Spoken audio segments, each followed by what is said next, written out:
we all have this philosophy where what is good rises to the top. Frequency, regularity didn't matter as much as quality and a good title and thumbnail. What should this video be about? What is the conclusion? Who are we making this for? What is the overall message? What is Answer in Progress trying to do? It's not to answer the question. It's an answer in progress. Hello, we're back. Since high school, Sabrina Cruz has been making educational videos for YouTube. She even hosted a show for Crash Course when she was 16.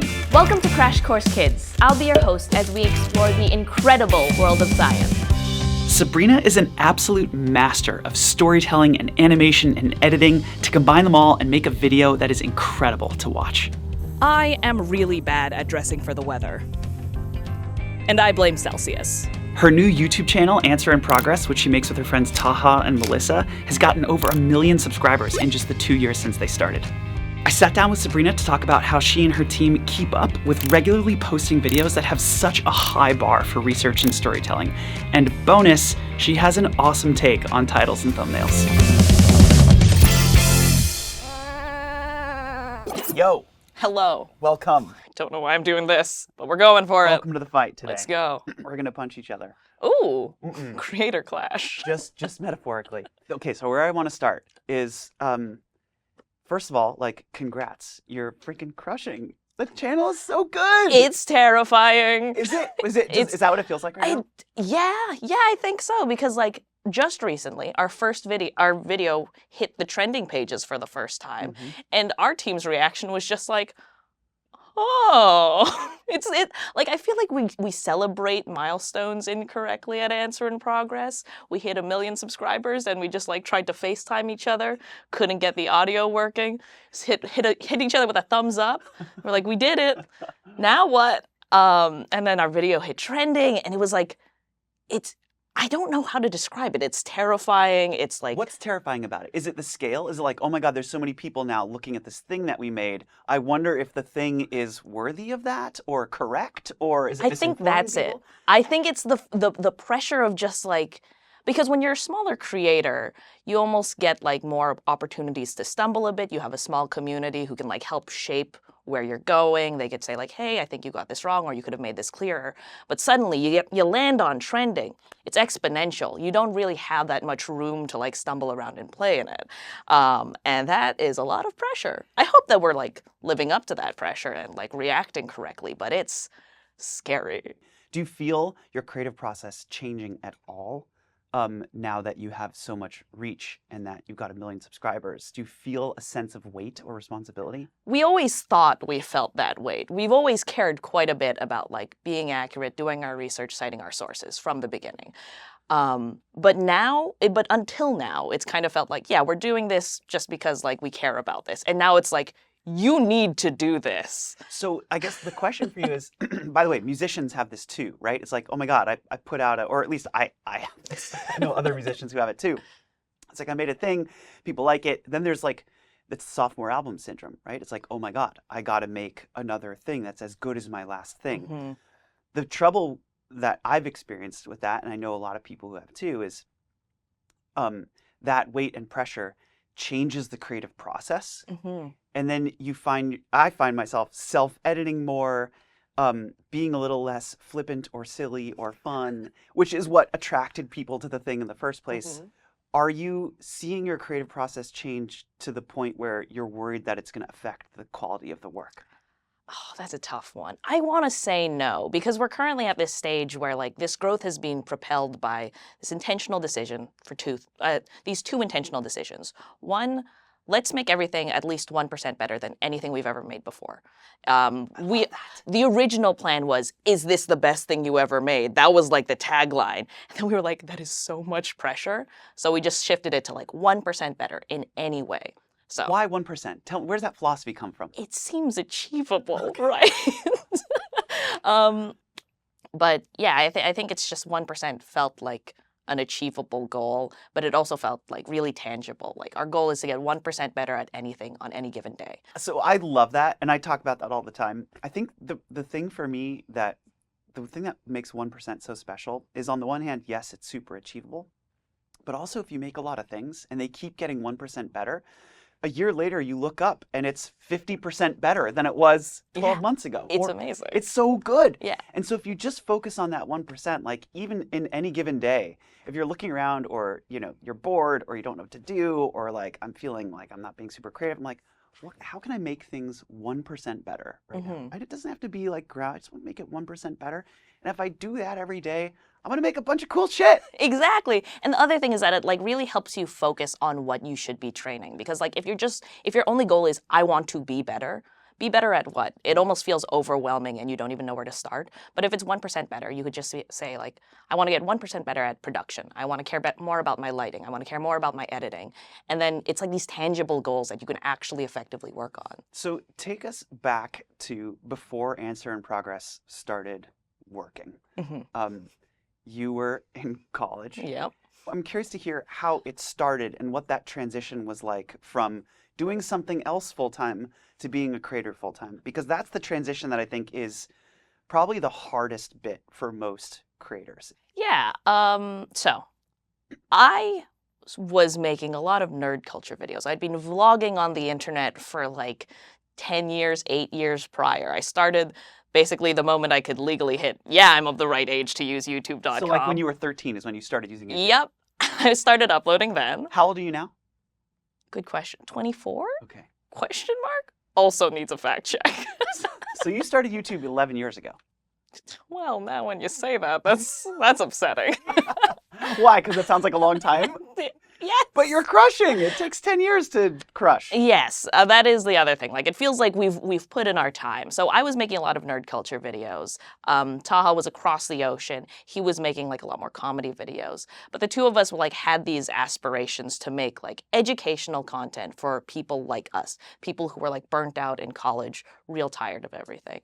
But we just weren't able to really do it. And then I started working with my long-term collaborator from high school. She sat next to me in film class, and I always forced her to do things with me. Started working with her, and we realized like this process really works. This collaborative process of like having somebody who's like by your side, helps you fact check, like you could bounce ideas off them. It works. It makes better videos. So we're like, okay, let's start this channel together, just me and her.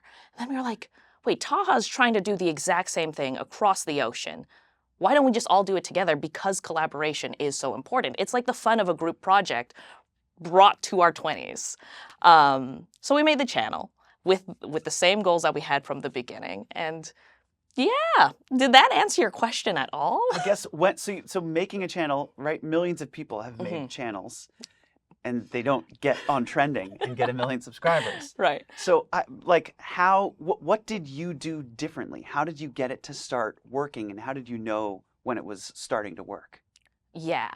So I think we had the benefit of like the team collectively had like 20 years of experience making content, making personality-based content, working with a little bit of EDU stuff. So we had that foundation.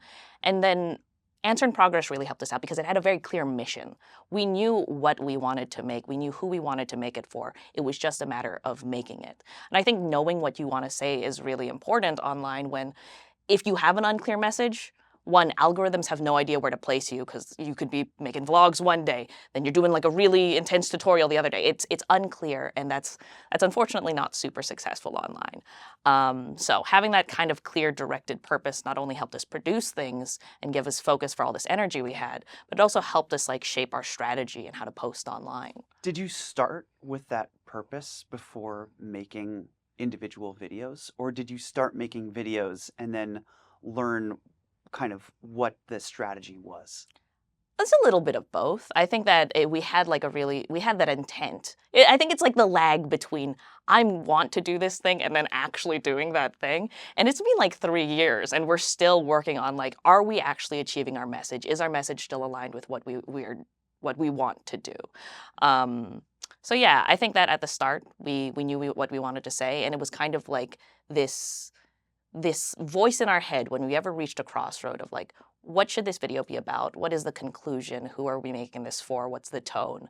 We think about like, what is the overall message? What is Answer in Progress trying to do? And that kind of helps that decision. Makes sense. Was there like one video when it kind of clicked and it worked and it kind of went viral and you all kind of looked around and said, oh man, we can do this? Or was it like a slow burn where each one started to get a little bit more like, what was the shape of the trajectory? Do you know what I mean? Yeah, I think that okay, if you want to talk about the slow burn of it all, it was our most recent video. That was kind of it. It's been 3 years. But wait, but you hit 1 million subs before that, right? Yeah, I think part of it is just like if you do have like a clear message and you're working on it and you are trying to improve that 1% per day, you will get somewhere. But sometimes that process externally might seem really successful, but internally we still kind of felt really lost. We weren't quite sure what we were doing. We were just kind of like throwing stuff at the wall. And we were throwing in the right direction, but it still felt unsatisfying. Wait a minute.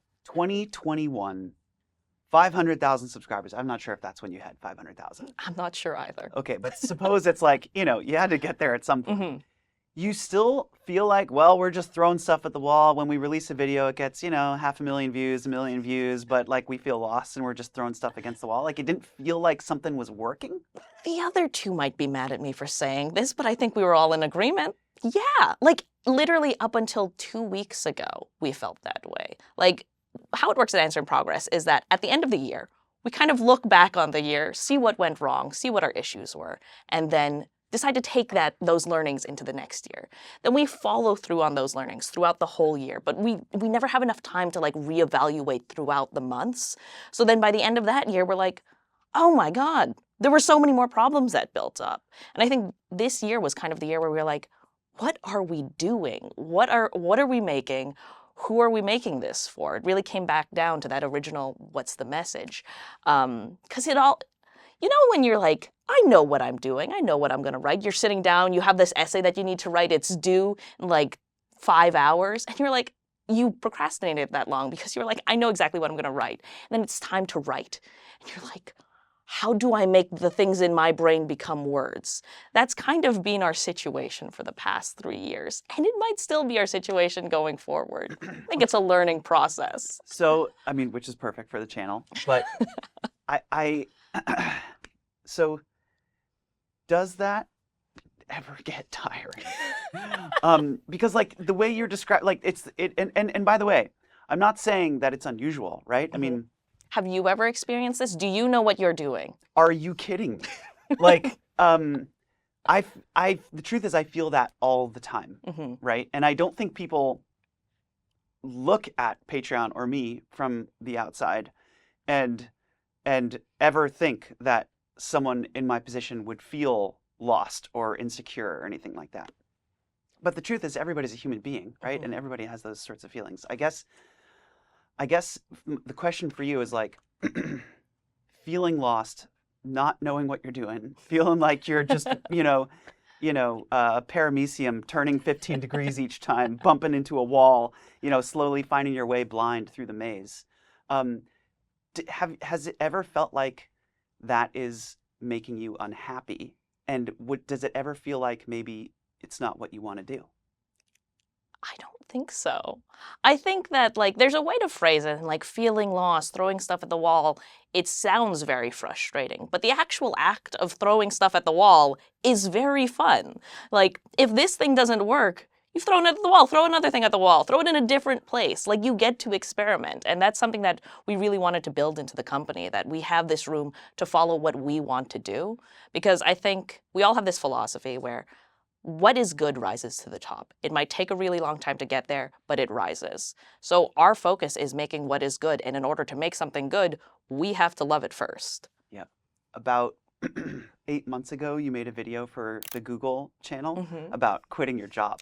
Yes. 2 things stood out to me in that video.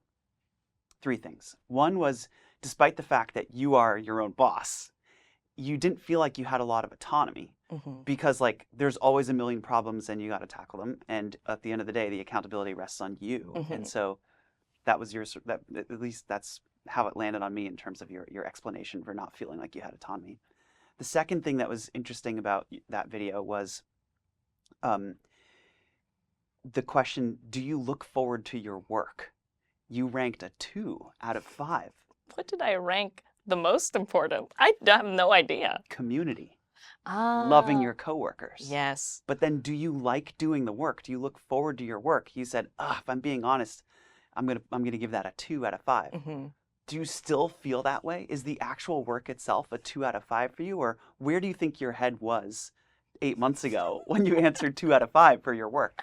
Yeah. So, I'll answer that question first then. Fortunately, no, I love my job. I love working on it now. I think that we were in a place where we were like cramming as many things as we could into any given day. We didn't have weekends. We barely had evenings. It was really tiring. And like sometimes that's like the sprint that you need to go through for a bit in order to like get the rewards. Now, something that we never wanted to lose sight of was like, we are fighting for our weekends. We are fighting for our evenings. We are fighting for this time back. Because it is really tempting when you have control over all hours of your day to just replace one work. If it's done, start more work. And we had to intentionally make the choice like, no, you finished your work, sign off. Leave. We do not want to talk to each other outside of work hours. So we were actively fighting for that. We're still actively fighting to make sure that we get work-life balance. And so what does that look like for you now? How do you achieve that? Worst person to ask out of everyone. Why?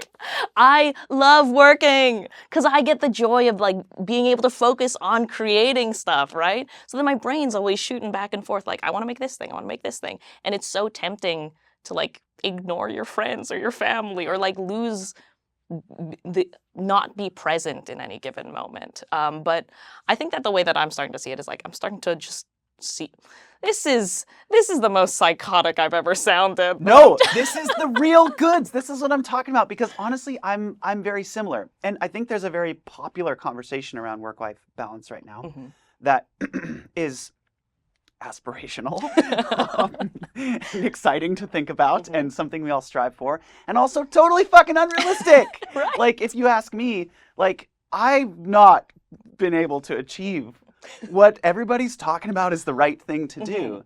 But like I guess I don't know, like I don't want to set a bad example, but also it doesn't make me sad that I don't have that because I love what I do. Like I suffer love it, if that makes sense. Yes, Do it you know what makes I mean? total sense. It's like a friend of mine calls it type 2 joy.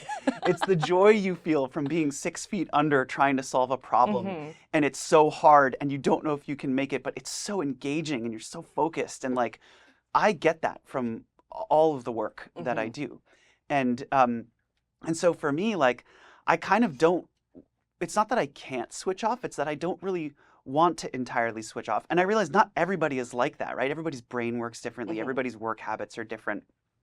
But I guess what I hear you saying is that maybe you really love the work and so you end up spending a lot of time doing it. Yeah, that's the thing. Like, I think we also talked about this in our Google series, actually, about like work-life balance and what it is, because I think some of the popular narratives around it is like, it's almost the complete 180 of hustle culture, right? Like hustle culture, work 24/7, grind. I don't love that. I do not enjoy that. But then like the 180 feels like very rigid. It's like you work your 8 hours, then you live your life in 8 hours, and then you sleep for 8 hours. And it's just like, listen, I'm gonna play it by ear. If I'm passionate about this project now, I'm gonna be passionate about it, and that's okay. But I don't wanna forget my loved ones. And I think it's really easy to fall into this cycle of like creative project. I'm getting a lot of like short-term satisfaction at completing all of these difficult tasks. But I think it's important to reevaluate your priorities like pretty regularly of just like the people in my life, they're really important to me. And it is really easy to fall out of connection with them, fall out of step, stop hanging out with them because you're like, project, work, work, work. I have an hour every morning with my wife where we make coffee and eat breakfast and go on a walk. That's lovely. I have an hour at lunch with her where we have lunch together and hang out and talk and take a break in our day. And then we do date night once or twice a week. And that's like really important time to me and to her because, you know, there's a lot going on. And so I want to have those moments, you know, set aside to be a human being and not be trying to achieve outcomes, but instead be here with a person that I love.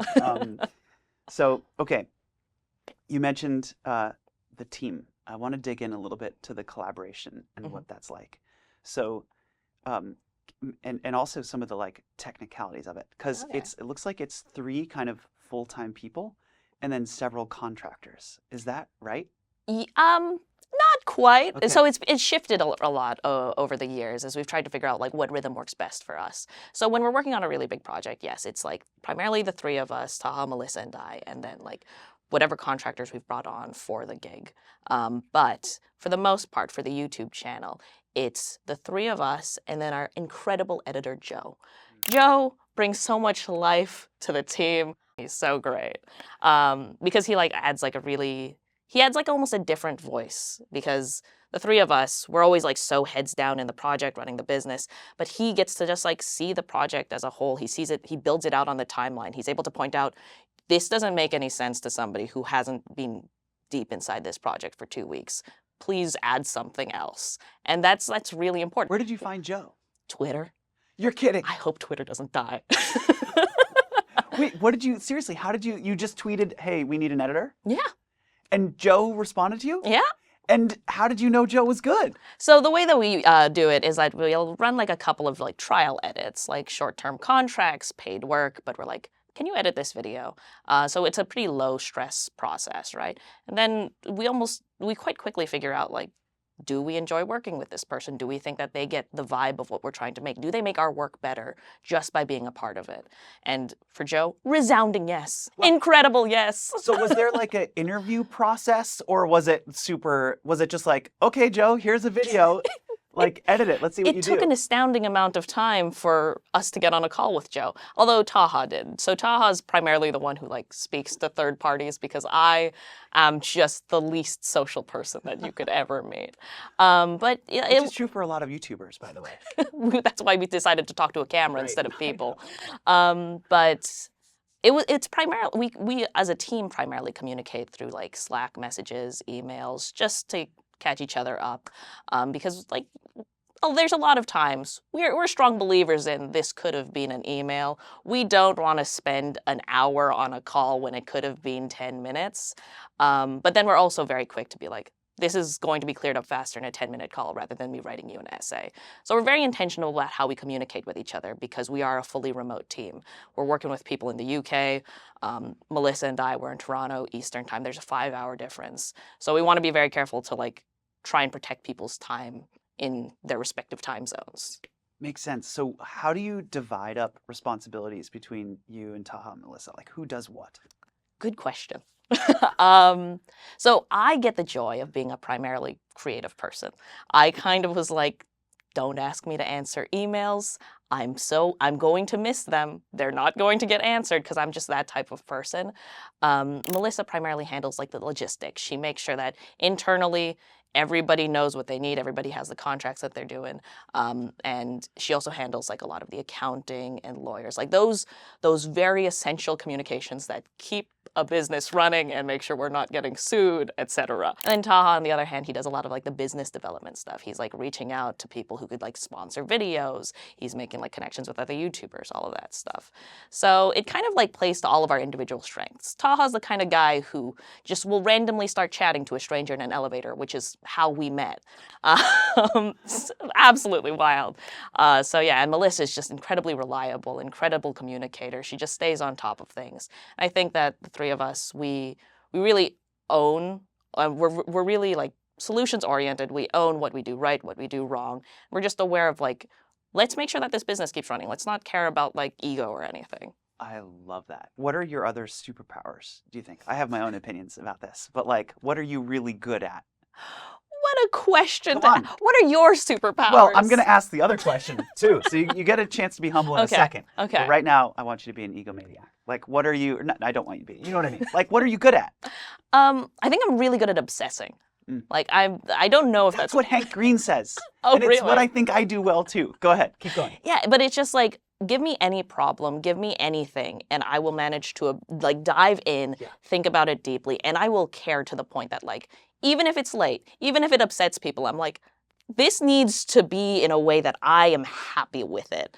Obviously, I need a lot of reality checks. I can't work on a video in perpetuity. I can't work on anything in perpetuity. But I think that allows me to like tunnel and focus my energy on whatever I really need to.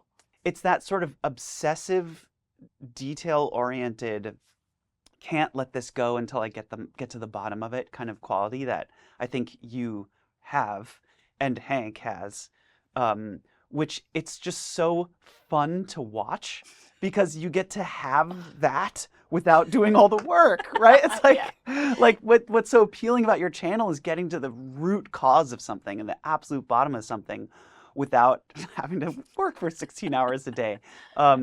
Okay, so that's your superpower. What's the other side of the coin? Like what are you not good at? Watch me do like the whole business interview thing. Like, oh yeah, it's also obsessing.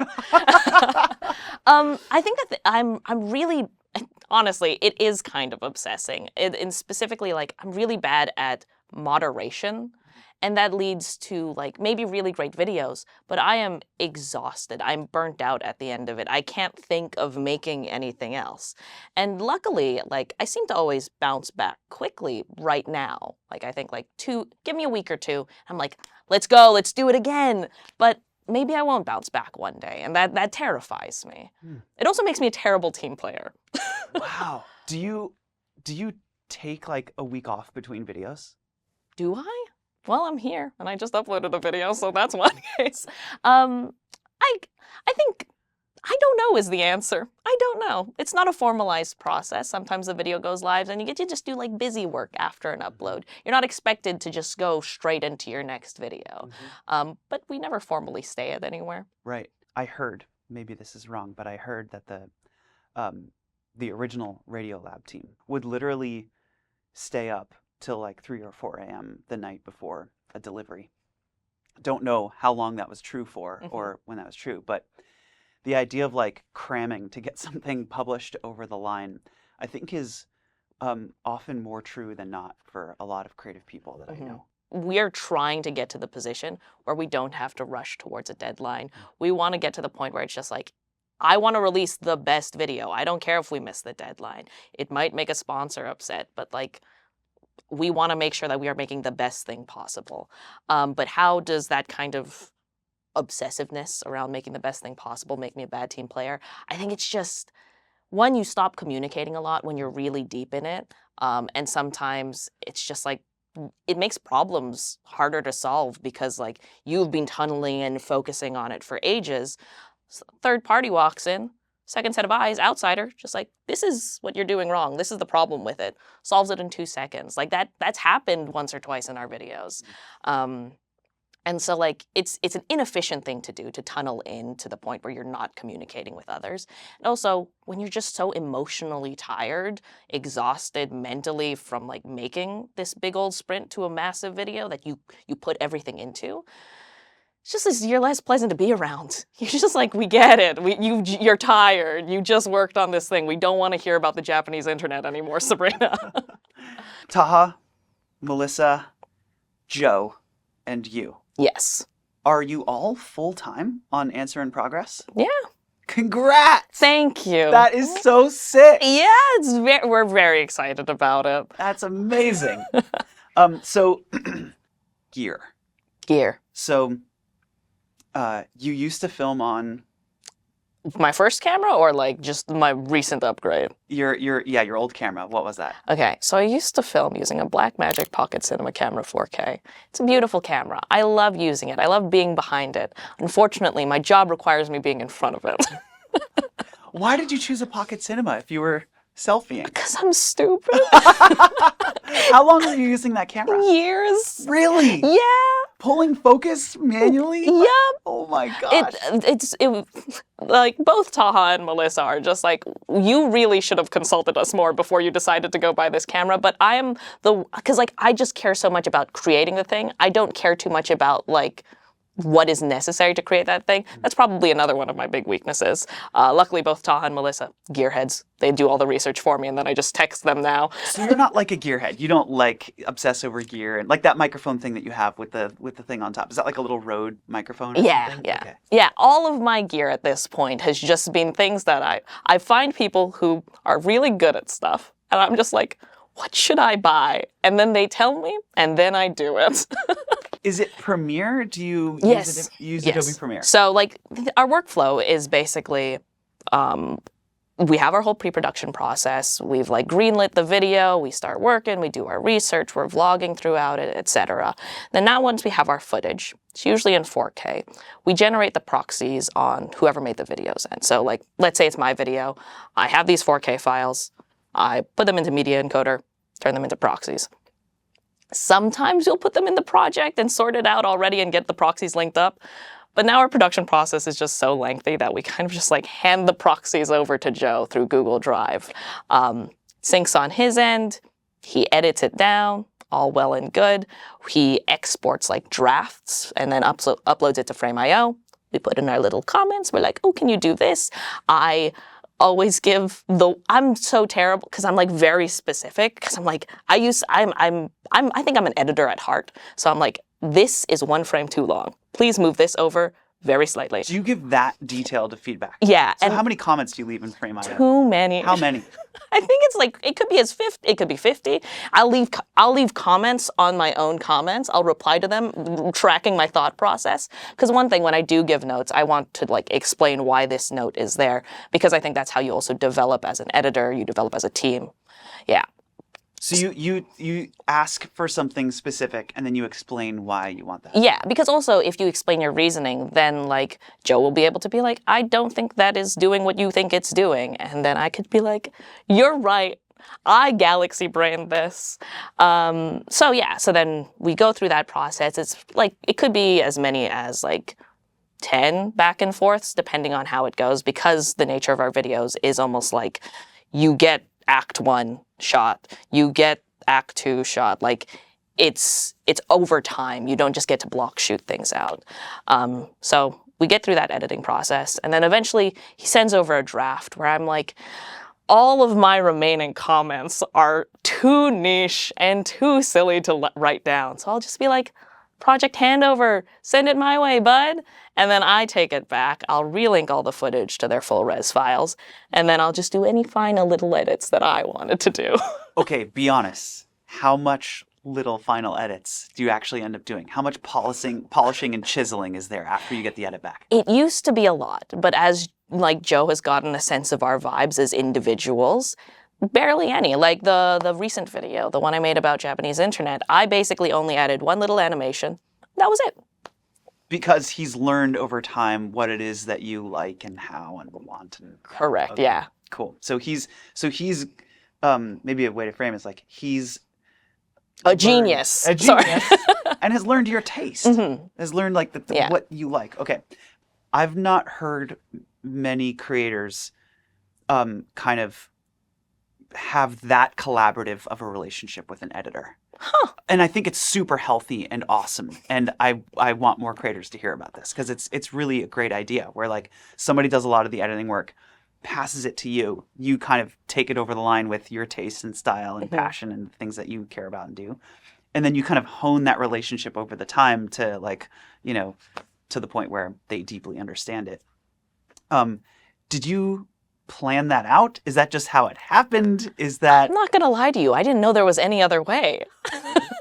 Like all of us kind of assumed like, okay, there's definitely going to be a couple of speed bumps in the beginning because you can't just transplant your brain into somebody else. You have to like work together, communicate openly to figure out like what do I want from this video as like the lead creative on it. Then he learns from it, he makes it better because he has his own creative vision and we love him for it. And then together we get to create this whole new editing style that like almost shaped what an answer in progress video is, which is like very punchy. I love funky music. And it's just like, that's kind of, that wouldn't have been possible if I was just editing my videos alone.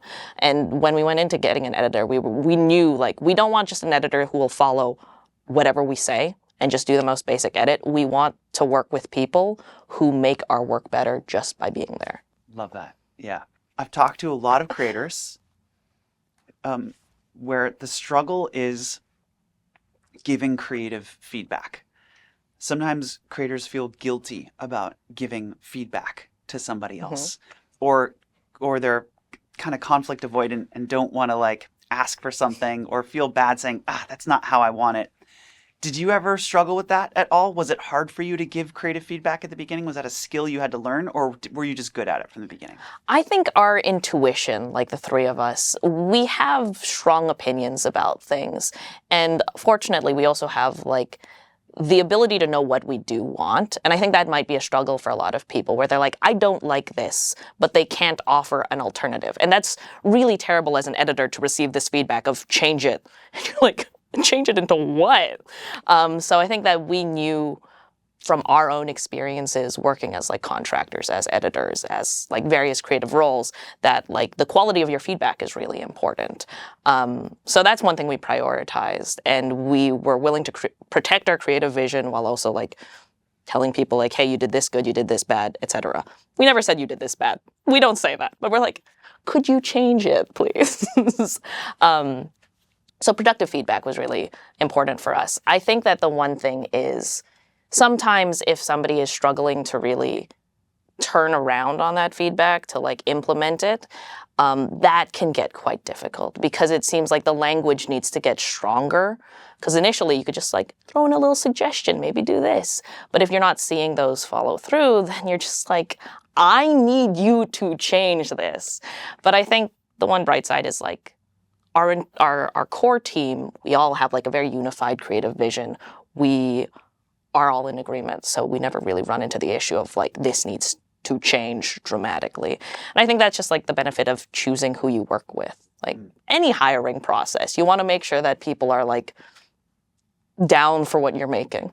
Was Joe the first editor where it that you worked with, or did you work with other editors that maybe it just, for whatever reason, didn't click as much as it clicked with Joe? We've actually had like the fortune of working with some really great editors. I think some of them scooped other people they were more excited to work with.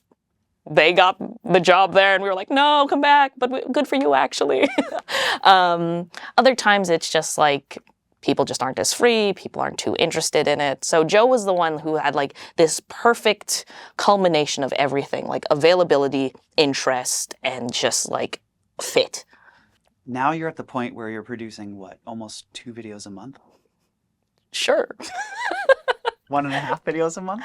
Yeah, it's quite difficult because like our goal is to post 2 videos a month, but then our other goal, our bigger goal, is to produce the best video possible. So sometimes the best video isn't made in like a month and a half. So while our intent is to make 2 videos a month, we still definitely have like, we're still dancing around like, what's the best production workflow to make the videos we want to make?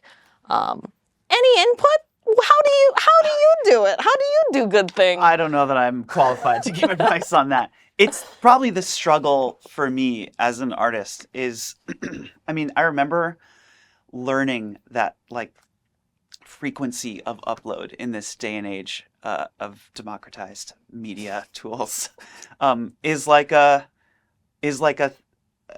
strategy. Like it's a thing that works. That I disagree with. Talk to me. Tell me. Well, here's the thing. I think frequency of touch point is really important because it familiarizes the audience with you, right?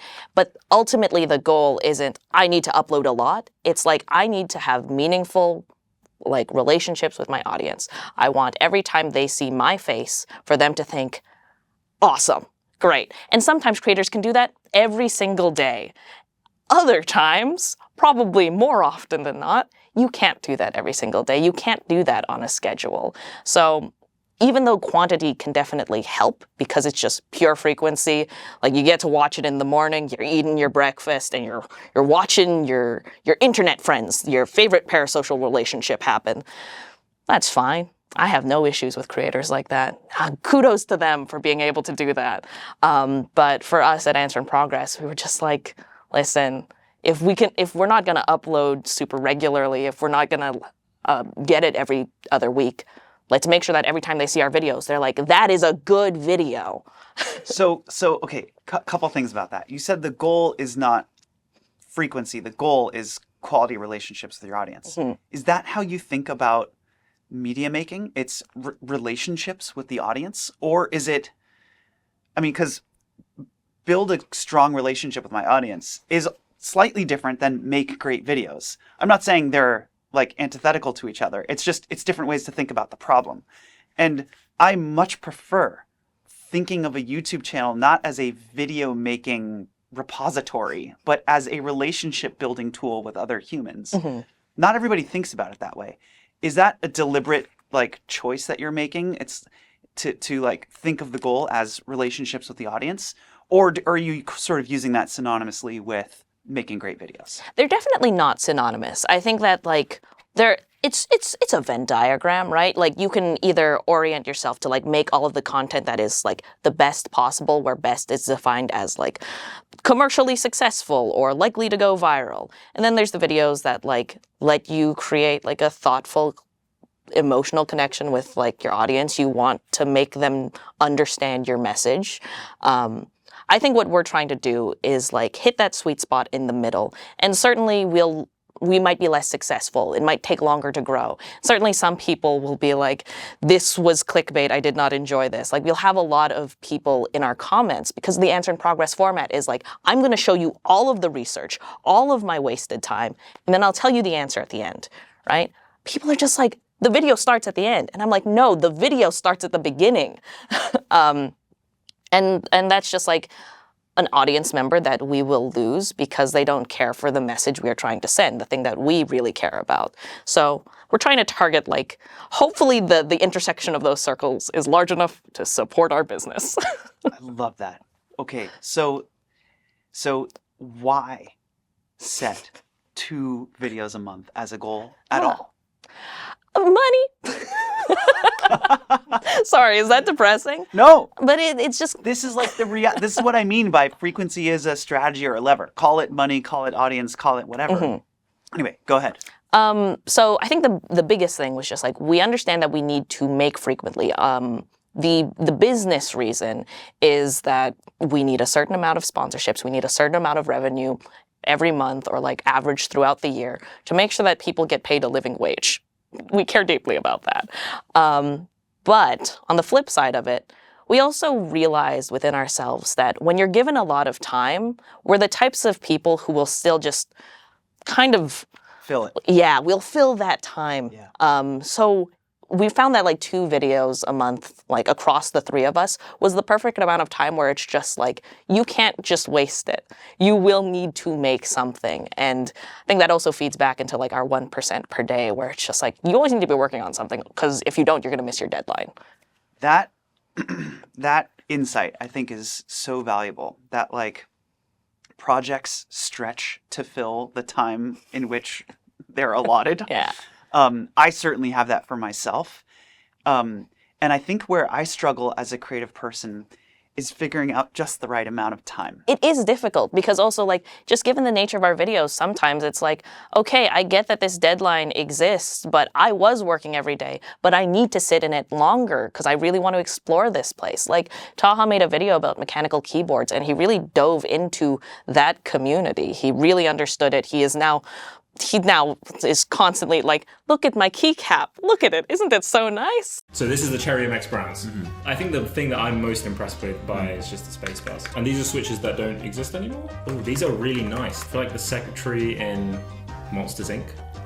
Every time one of the switches is pressed down, it completes a small electronic circuit which sends a signal to your computer to let it know that one of the keys has been pressed. He was only able to do that because we understood that in order to make that video good, he needed to like exist in that space for a really long time. And that's the thing, is the set amount of time, at least I've found, not only like changes for the types of projects that you're doing, but for me, it changes literally for each individual thing that I make. For some videos, the right amount of time is 2 days. For some videos, the right amount of time is 5 minutes. Yeah. And I think that flexibility is just, I've found that it's in tension with the format-driven, frequency-driven, regularity-driven expectations of social media. And maybe one of the questions that I hear a lot of creators ask, I'd be curious your take on, is, if you consult the YouTube playbook, the YouTube handbooks, the TikTok, handbooks, the platforms talk about the importance of regularity. The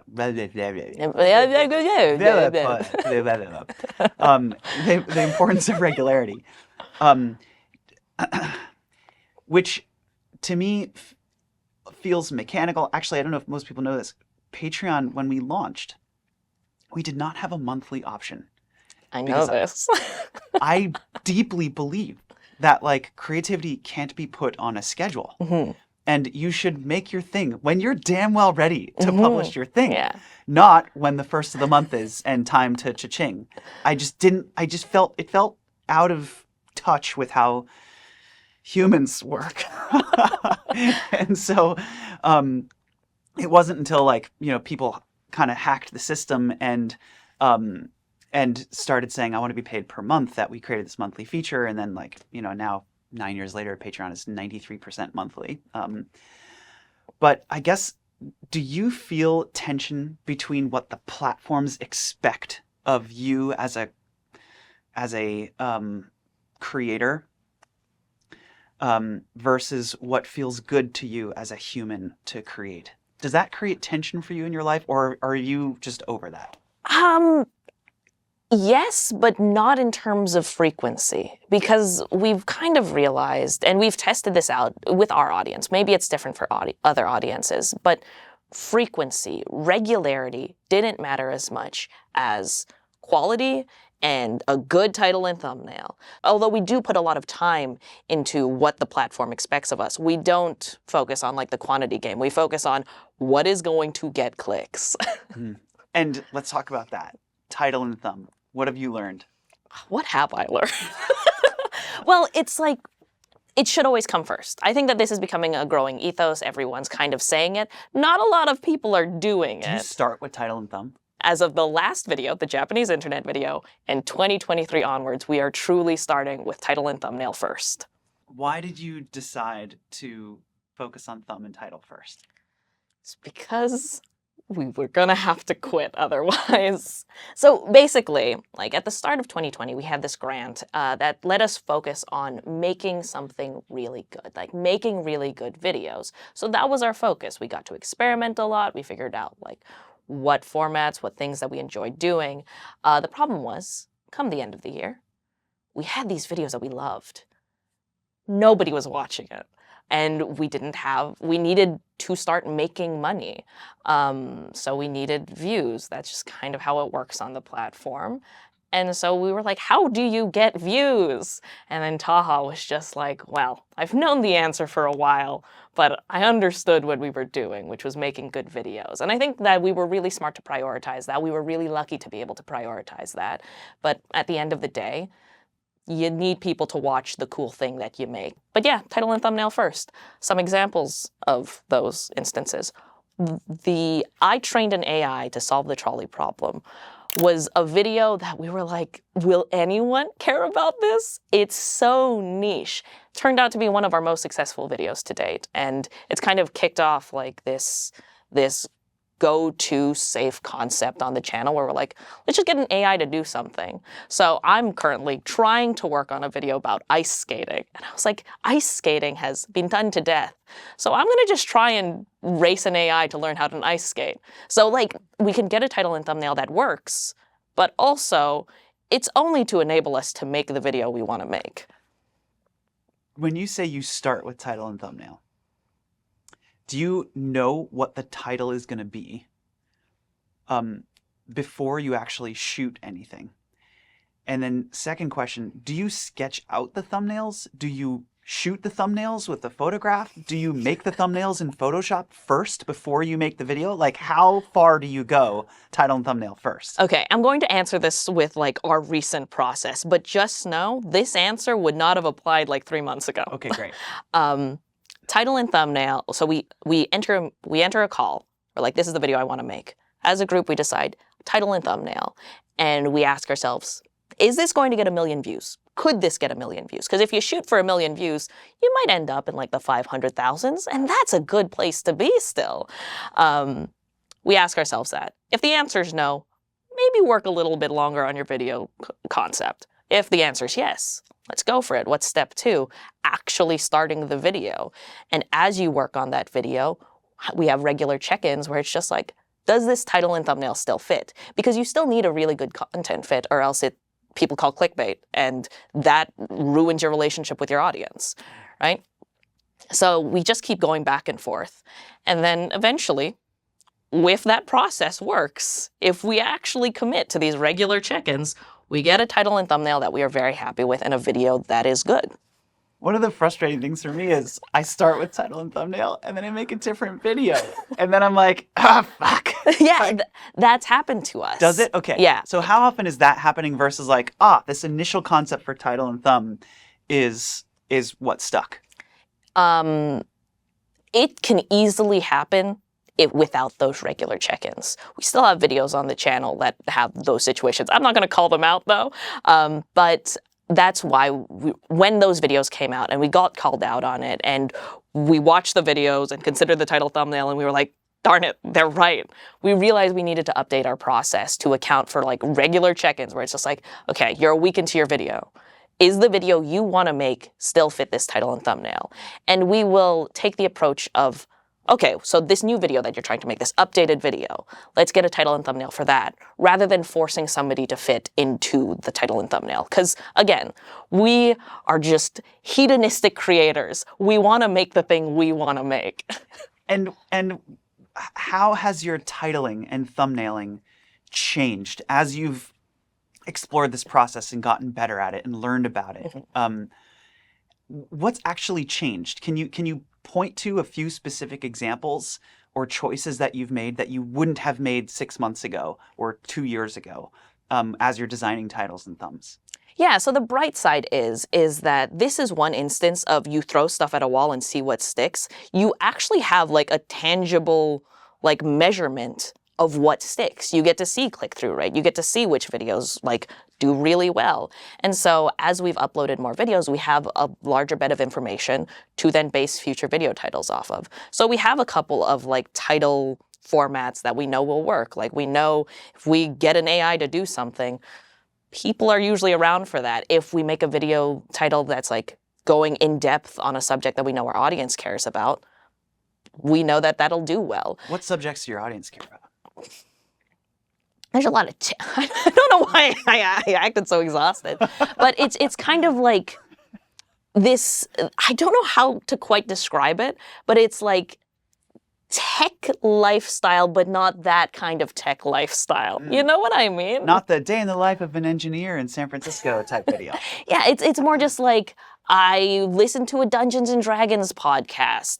I will obsess into this very niche subculture. I'm really into speed cubing, like that type of person who is like always being a little bit too into something, you know? Yeah. Yeah. I love that video on speed cubing. Oh, that was actually the video that made us realize answer in progress could work.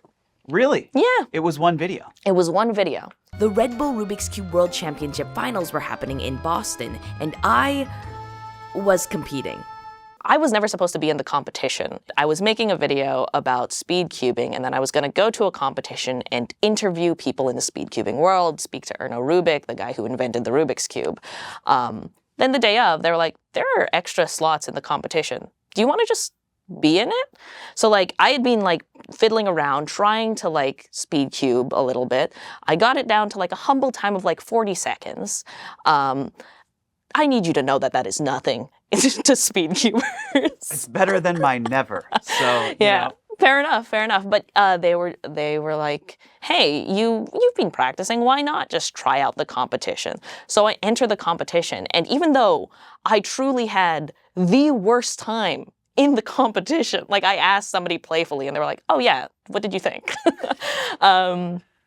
We watched through the video after the edit, and we were like, this is something. Like the willingness to go out there and try, take it to 11, just try out the thing when people would normally be scared to try it. That works. And then it became this thing now. That's one of the things I think is so interesting about the channel, and I want to get into storytelling. You, I think unlike a lot of channels on YouTube, you don't cut out the waste. What a compliment. Sorry. that Thank sounds you. so bad. There's a lot of crap on your channel. Yep. No, but like you will, and I think that's one of the things that makes it so appealing and so human and so personal, and also makes me feel closer to the people in the video because I'm like, I see myself in that because I do a lot of shit that doesn't work either. And you show the times where you make the soup dating algorithm and it just fails.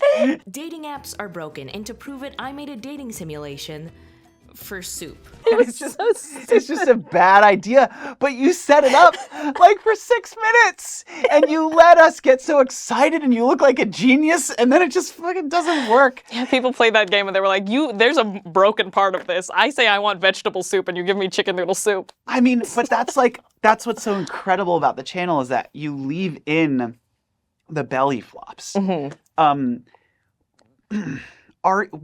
Tell me, that clearly is intentional. You're not trying to make yourself look like you figured it out. You're appealing to something else in people by choosing to leave that in there. It feels strategic. Why are you doing that? Okay, yes, it is strategic, in part because we put all of this work into this thing. Why not show it? But the actual reason is what Answer in Progress is supposed to be, right? We want to at least show this aspirational lifestyle of you can do the research. If you do have a question, even if that question seems really difficult to answer and almost overwhelming to approach, take it day by day. You'll make mistakes, but you will get there. You will get somewhere, at least. And that's kind of like being the ethos of the channel. And we've had a lot of people complain like, oh, this could have been shorter. You should have just talked about the ending. And we're just like, no, because the whole point of the thing, the entire purpose of the channel is to show you will make mistakes, but you'll get somewhere. It's not to answer the question. It's an answer in progress.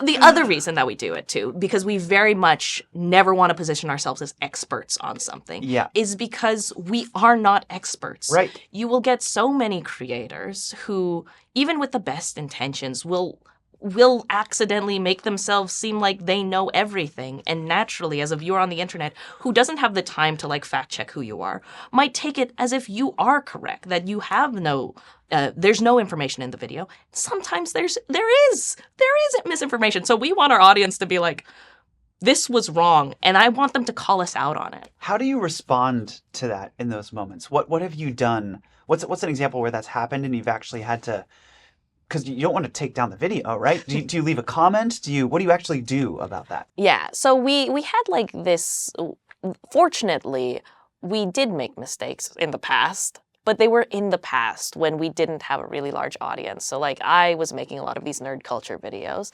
and I had no formal training. I was literally a teenager. So you make mistakes. You don't cite your sources properly. You accidentally do a little bit of plagiarism. Oopsie daisies. But I think that the only appropriate way to respond to that is to acknowledge that you've made that mistake, fix your process going forward, and if it is more harmful to have that content online than not, get rid of it. Which you've done. Yes, I have one video where like I put in so much work into it. I was so proud of it. And then somebody was just like, this is not accurate. You have not looked at all of the sources. You are trying to be an expert when you are not. So then we just cut it. I say we, it was literally just me at the time. This was like one of my personal videos. So fortunately, us as individuals kind of were able to like get these experiences and bring them into Answer in Progress so that it never really gets to the point where we're just doing a misinformation or stealing people's work on our channel. Like, we understand the importance of like recognizing who contributed things, making sure that you are extending work rather than just like saying it in a different way, pulling from multiple sources rather than just reading somebody's article that they spent years pouring into. And you were like, yeah, I'm just gonna read it in a video. I sound really bitter right now, but like, people work hard on things and they should be recognized for that. There are instances where we will make something and we don't lend it the nuance that comes with academic writing. Because like you read a sentence in academia and it's truly just like this. If under these very specific assumptions and circumstances, this thing might happen, which makes total sense because that's how the world works. Not a great YouTube video. So like we will, one, intentionally in our format, make sure that it's known that like we aren't experts. There is still room to grow. This isn't all the information you'll ever need on this subject. But also, we will sometimes just say the part that is true without like having all of the asterisks of the parts that aren't true. And that's usually the comments that we get nowadays, where it's just like, you should have said this as well. And we're like, we would have loved to, but people would have left the video. I want to keep digging into storytelling, and you mentioned Act 1, Act 2, and Act 3. Mm-hmm. So I want to talk about format and structure and pacing. So one thing I noticed watching your videos, which I have binged, is like it seems like every 60 seconds there's like a camera swipe, new music, Sabrina's in a new outfit, hanging out, you know, it's 1 o'clock in the morning, and then like that happens for a minute, and we get to see you in that zone, and then whoosh, camera swipe, it's the next day, the sun is shining, there's different music, everything's like nice now. I guess from a pacing perspective, it feels like you give things about 60 to 90 seconds to let them sink in. Is that deliberate? What are you doing with pacing? They're so fast moving. I guess, is that something that you're why are you doing that? Because we don't have good attention spans anymore. That's the honest answer, right? Like the thing is, I am an iPad baby. I need content going on constantly. I didn't bring my headphones here, and I'm horrified of the journey back home. So it really shows up in the editing just because I get bored. So like sometimes you have this whole paragraph you want to say, you split it in half. You say one thing at angle A, aside, camera B. There's literally A cams and B cams, and I'm choosing to look in the opposite direction. But like it comes up in the editing intentionally, but intentionally in the way that I'm not trying to like attention hack and do all of these life hacks. It's because I'm bored. So I'm gonna switch it up. And then what's the structure of the videos? Is there a format for an answer in progress video that you're roughly crafting towards, or is everyone a bespoke, individually unique snowflake? Every answer in progress video has two components, an explainer and a quest. So it took us a while to realize how these two things fit together. But basically, the quest is something that is really engaging. It gets people to go out there and try and do something. The explainer exists to like complement that. What is the thing that people need to know in order to understand this quest? Now that quest can be like, hey, I'm trying to fact check this thing. And so then the explainer is just naturally the results of the fact check. But in other cases, it can be like, I wanted to fix my glasses from constantly slipping down my nose. So I just read 700 years of glasses history to figure out why glasses are designed like this. The answer was actually just, you could get little hooks, or turns out you could just go to an optician and they'll just fix your glasses and bend them for you. That I only learned in the comments section of the video. But we realized, like, just due to the nature of the variety of things we want to make, a single rigid format doesn't work. So instead, we kind of focus more on the pacing and the tone. Like, if I am an audience member watching this, what keeps me engaged throughout? And then we just go through each process. So we start off really high energy, exciting. This is what you're going to get at the end, because sometimes the video is 18 minutes long and people need to know that something cool happens in that 18th minute. Then we like take this opportunity to make sure everybody's on the same page of what to expect in this video. We try and keep this quite short, but we're basically saying like, this is actually what you're going to get. Let's remove all of the action, the flashy drama of the hook. Just say like, this is what you're going to get. Now let's go do it.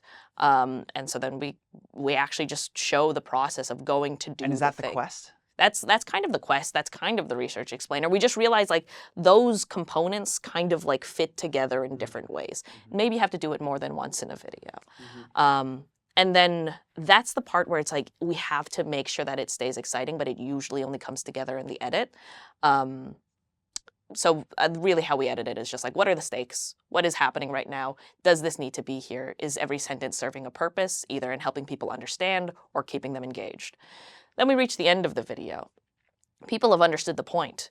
Now, the thing that a lot of creators will do is that they'll kind of belabor the point. They'll just say it again repeatedly, but this time longer. They'll ask you to go watch this video. Sometimes they'll do an ad read.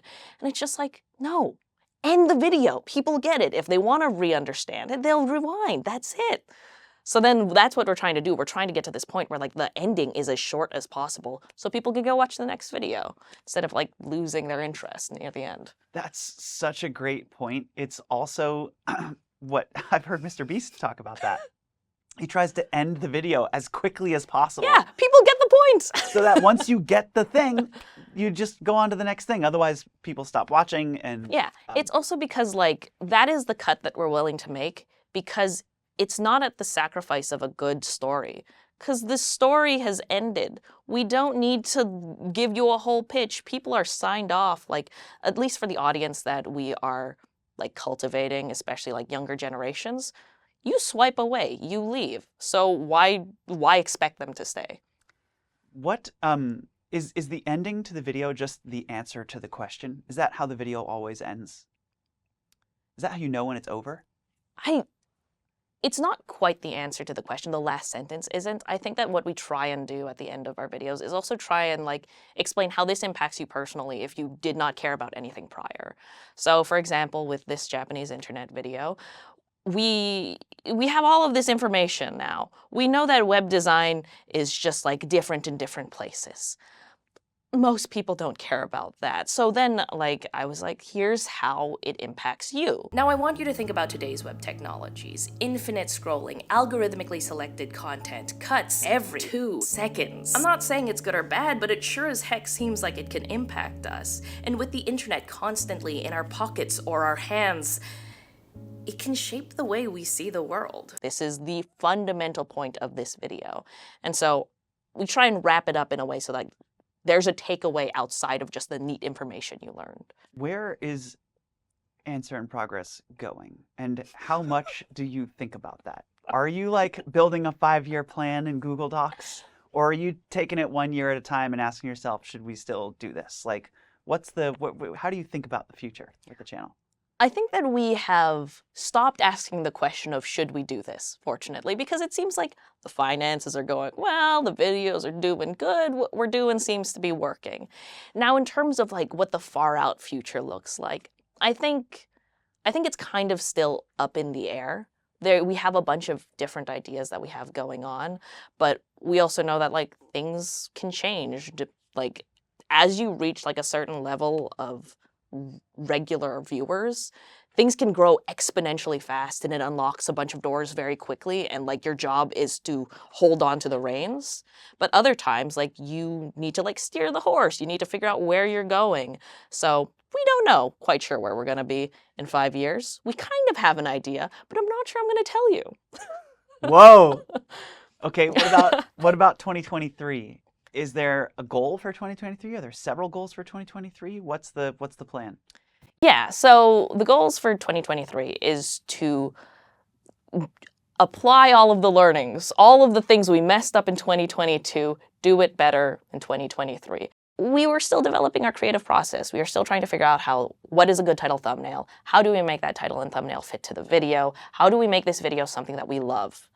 And I think that we've spent the year kind of learning just through trial and error. And now the goal is in 2023, make it so that every single video like checks all of the boxes and that we love it because it also works well on the platform. So that's goal number one. That's a big goal.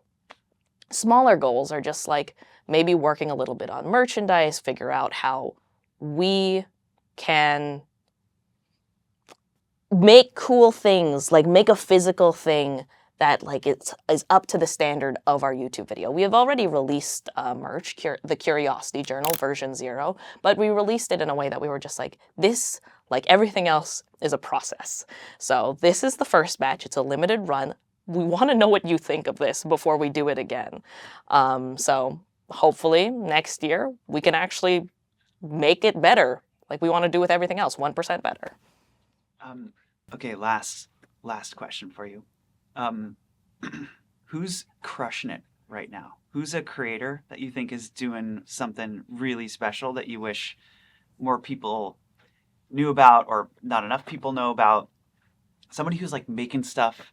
It could be a podcast, could be the podcast you mentioned earlier, could be a creator on YouTube who's just nailing it, could be a couple of folks. Two people that I really, really respect that you've probably already heard of, Cleo Abram and Johnny Harris. And I really just respect where they're coming from, because they go from these like institutions, right? They come from these really professional, rigorous backgrounds. And then they're making it work as individuals on YouTube. And I just really respect how they're kind of coming at it from the opposite way Answer in Progress is, where we're just a bunch of scrubs. We don't know what we're doing and we're figuring it out. So I think that I really enjoy watching them, because I get to see like, okay, this is the other end of the spectrum. What can I learn from this? I view content very selfishly. I'm very much like, what can I learn from this? I think that's how a lot of people view stuff online. There's very much a utility component, at least to my consumption. It's just like, oh, how can this make me better? What can I learn from this? How can this help me develop as a creator? I don't know. I find a lot of my viewing habits are that kind of stuff. Yeah, like you could, good artists steal, or whatever they say. There you go. And then like one channel that you might not have heard of, Faultline. Their tagline is Understanding Humanity Through Geography. They're a really small channel, but they're growing quite quickly. And I have the fortune of being able to I've talked with them in the past. I've followed Andy's work, who's like the primary host on the channel. I got to see a lot of the stuff that he was making before Faultline. And I really respected him, and I'm so glad that he seems to have locked into something that he is passionate about and that it is so good. So, cool channel. Check that one out. Awesome. Thank you, Sabrina. Thank you. So good hanging out with you, and thank you for coming here. Yeah, just throw the phone on the ground to end the interview. That's like the 2022 version of dropping the mic. You're like, check out that interview. I was just trying to be polite, and I didn't know where to put it.